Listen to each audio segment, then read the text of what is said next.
जी को भेजते हैं कि आप जाइए, उसके साथ रहिए। तो नारद जी आते हैं। अब नारद जी पहले तो कोशिश कर रहे कि इसको वापस घर भेज दूं। तो नारद जी कहते कि अरे तुम कहां घूम रहे हो, तुम्हारे माता पिता ढूंढ रहे होंगे, जाओ अपने घर जाओ। ध्रुव जी कहे आप कौन?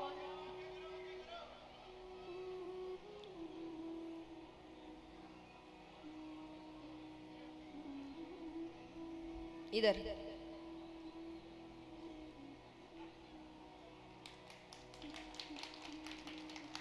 ध्रुव जी कहे कि आप कौन?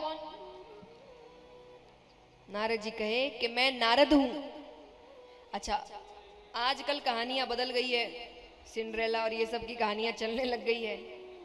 पहले तो माँ बाप बच्चों को भगवान की कथाएं सुनाते थे, चाहे सोते वक्त सुना रहे हैं। आप कहानियां कम है आपकी कि आप मनगढ़ंत कहानियां सुना रहे हैं। तो उनकी माता ने उनको भगवान की बहुत सी कहानियां सुनाई थी। अब भगवान की कहानी है और नारद जी का नाम ना है, हो नहीं सकता। तो वो जानते थे।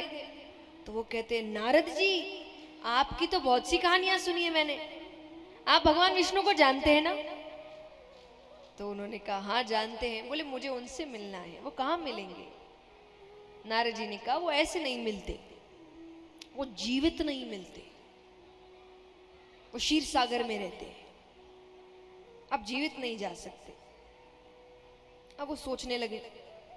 तो वो कहे कि मुझे मृत्यु का भय नहीं है, कि मुझे मरने से डर नहीं लगता, लेकिन मुझे जीवित मिलना है। नारद जी कहे तो क्या कर सकते हैं? फिर वो सोचते हैं। फिर वो कहे ठीक है, मैं नहीं मिल सकता, वो तो मिल सकते हैं। नारद जी ने कहा क्या मतलब? बोले मैं उनके पास नहीं जा सकता तो वो तो मेरे पास आ सकते हैं। नारद जी ने कहा जरूर आ सकते हैं, पर उसके लिए कठोर तपस्या करनी पड़ेगी। ध्रुव जी कहते करूंगा, कठोर से कठोर तपस्या करूंगा, मुझे भगवान विष्णु से मिलना है। तो उनकी तपस्या आरंभ करवाते हैं। पहले कहा अन्न त्याग दो, केवल फल और जल पे रहो।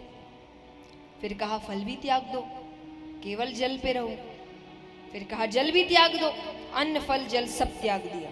धीरे धीरे तपस्या, जैसे मैंने कहा उनकी तपस्या उन्होंने आसान नहीं करी है, पर रक्षा के लिए भेज दिया।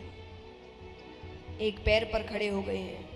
अंत में नारद जी ने कहा अब आखिरी पड़ाव है, ये कर लिया तो भगवान तुम्हारे सामने हो। ये सुनते ही तो मानो उनके रोंगटे खड़े हो गए। वो कहे क्या करना होगा? नारद जी ने कहा अपनी सांसें रोक लो। उस बच्चे ने एक प्रश्न नहीं किया, कहते ही ध्रुव जी ने अपनी सांसें रोक ली। सांस रुकते ही वहां वायुमंडल शून्य हो गया। देवता भगवान के पास जा रहे हैं, प्रभु उस बच्चे की और परीक्षा मत लीजिए, अब तो उसको दर्शन दे दीजिए। और वहां साक्षात परम पिता परमेश्वर प्रकट होते हैं। बोलिए लक्ष्मी नारायण भगवान की। अब भगवान आते, भगवान कहते उठो पुत्र, देखो मैं आ गया। ध्रुव जी कहे आप कौन? देखा तो नहीं उन्होंने कभी। अरे भगवान कहे मैं वासुदेव, जिसकी तुम तपस्या कर रहे हो। अच्छा एक बात बताइए, भगवान आपके सामने आ गए तो आप क्या करेंगे? बताओ। हाँ? पता नहीं क्या करेंगे। और सबका उत्तर ले रहे, चलिए। पैर छुएंगे और उनसे मांगेंगे, सुख शांति मांगेंगे। अच्छा, और धन्यवाद करेंगे और दर्शन करेंगे। वाह!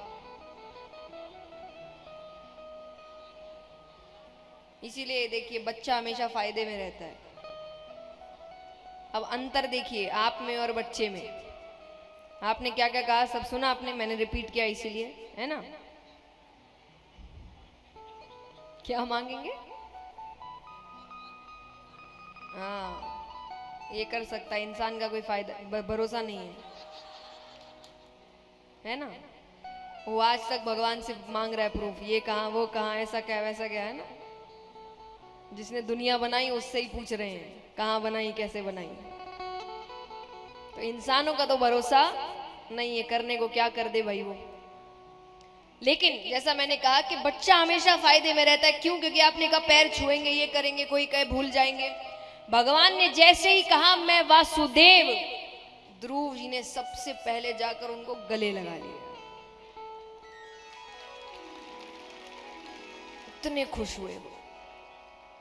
एक तो बच्चा इतने दिन से भूखा, तपस्या में उसको ऐसा लग रहा है कि मेरी मेहनत सफल हुई। उन्होंने भगवान को गले से लगा लिया। अब ये देखकर कहते ना, भक्त मिल जाए तो भगवान और पागल हो जाते। उनको भक्ति तो नहीं मिलते। हर इंसान जाकर यही बोल रहा है ये दे दो वो दे दो। भगवान कोई नहीं चाह रहा कि भगवान मिल जाए। उनको लग रहा है मेरा काम करते रहो, काम करते रहोगे मैं पूछता रहूंगा। जिस दिन काम बंद किया उस दिन आप भी गए। यही कर रहा है मनुष्य। तो उनको जब ऐसा कोई मिल जाए तो उनको भी तो उतनी खुशी होती है। तो भगवान ने उनको अपनी गोद में बैठाया। अब भगवान कहते कहो क्यों बुलाया मुझे?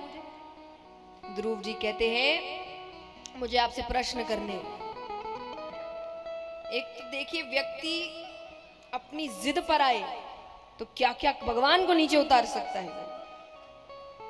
ध्रुव जी को प्रश्न करने खाली भगवान से, इसीलिए उन्होंने इतनी तपस्या करी, भगवान को नीचे बुला लिया। वो बहुत छोटा बच्चा, अभी उसके मन में ये नहीं आया ना दर्शन करना, मोक्ष प्राप्त करना, ये सब उसको प्रश्न करने। और उसके प्रश्न सुनिए। भगवान ने कहा क्या प्रश्न करने? वो कहे मेरे पिता मेरी माता के पास क्यों नहीं आते? छोटी माता ने मुझे गोद से क्यों उतार दिया? छोटी माता ने इतना कुछ कहा, पिता ने एक का भी जवाब नहीं दिया। भगवान कहते अरे अरे अरे, इतने सारे प्रश्न एक साथ, एक एक करके पूछो। पहला पूछो जिसका उत्तर सबसे पहले चाहिए। वो कहे छोटी माता ने मुझे पिताजी की गोद से क्यों उतार दिया? देखिए मैं हमेशा एक बात कहती हूँ, इस कथा से उसका जुड़ाव नहीं है, पर जितने माँ बाप बैठे हैं उनके लिए है। आजकल के बच्चे खास करके, मुझे नहीं पता पहले की जनरेशन क्या विचार रखती थी, पर आज के बच्चों को ना दुनिया से कोई फर्क नहीं पड़ता। उनको पड़ी नहीं है कि दुनिया वाले क्या सोचेंगे क्या बोलेंगे। उनको सिर्फ फर्क पड़ता है कि उनके माँ बाप क्या सोचते हैं।